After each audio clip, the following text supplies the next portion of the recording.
हा देश कसा चालावा हे शिकवलं असे परमपूज्यनीय डॉक्टर बाबासाहेब आंबेडकर नांदेड लोकसभा मतदारसंघाध्यक्ष.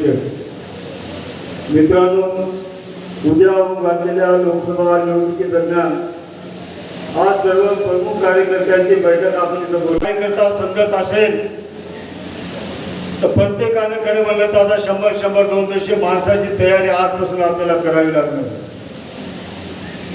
मोरे साहेब बोलतात ते कशासाठी गेलेत, काय नाही, ते आता स्वार्थ साधण्यासाठी गेलेत. ज्या माणूस जो स्वतःला लीडर समजतो तो माणूस सगळ्यांचं हित बघतो. लढाई खरं म्हणलं तर राहुल गांधीची लढाई नाही. काय गरज होती राहुल गांधीला भारत जोडून न्यायाचा काय नाही, त्याला काय खायला भेटत नव्हतं, काय प्यायला भेटत नव्हतं. राज्यघटना जीवन ठेवावी, हा भारत स्वतंत्र राहावा, दडपशाहीखाली येऊ नये म्हणून हा राहुल गांधी फिरत आहे. आपल्या सर्वांचं कर्तव्य आहे मित्रांनो. एक प्रश्न करा. हो करतो साहेब, तुम्ही प्रचार सुरू केला आहे नांदेड जिल्ह्यात, प्रतिसाद कसा आहे मतदारांचा काँग्रेसला?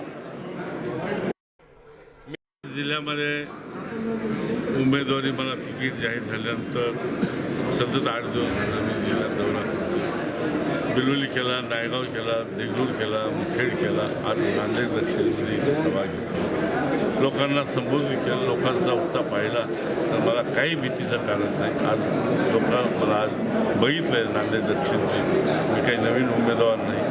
आज या भागात जवळपास 40 गावचे लोक इथं उपस्थित होते आणि त्यांचा उत्साह बघितला तर मला या निवडणुकीमध्ये कसलीच भीती नाही.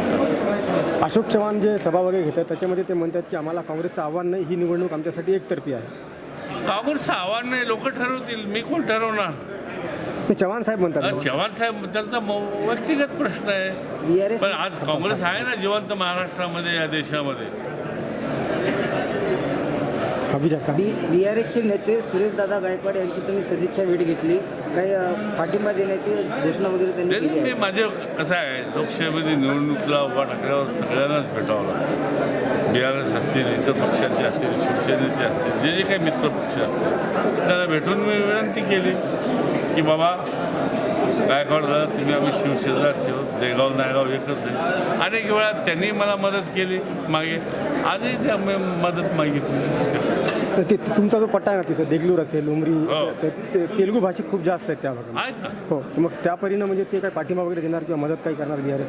तेलुगू भाषिक असेल तर त्यांना मराठी बोलता येते ना. नाही ते म्हणजे बीआरएसचे असले त्यांच्यावरती होती. आज आता बीआरएसचं इथे जिल्ह्यामध्ये काही राहिलं आपण बघितलं. त्या गेलेले परिस्थिती नाही, ते वापस कसं यावं हे बघायला, त्यांना जेव्हा संधी येईल तर परत येईल. ठीक आहे.